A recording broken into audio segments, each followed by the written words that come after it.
అప్పుడే పుట్టిన బిడ్డకు తల్లిపాలే శ్రేయస్కరమని RIMS director doctor Jaisingh Rathod అన్నారు. ఇక సోమవారం రిమ్స్లోని మదర్స్ కేర్ యూనిట్లో తల్లిపాల ప్రాముఖ్యతపై మెడికోలు ప్రదర్శన ద్వారా వివరించారు.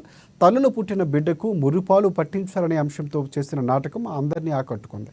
బిడ్డకు తల్లిపాలే ఎంతో శ్రేయస్కరమని డైరెక్టర్ అన్నారు. ఇక ప్రస్తుతం ఉద్యోగం చేస్తున్న మహిళల బిడ్డలకు పాలివ్వటానికి సుముఖంగా ఉండటం లేదని తెలిపారు.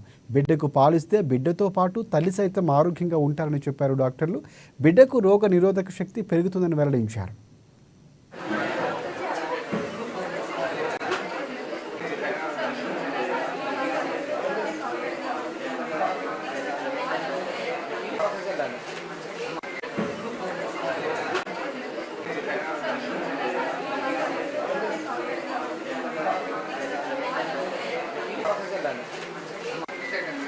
బిడ్డకి తల్లిపాల యొక్క అవసరం గురించి ప్రాముఖ్యత గురించి అవగాహన గురించి ఇక్కడ ఒక చిన్న అలా బేబీ అన్నీ సరేనా.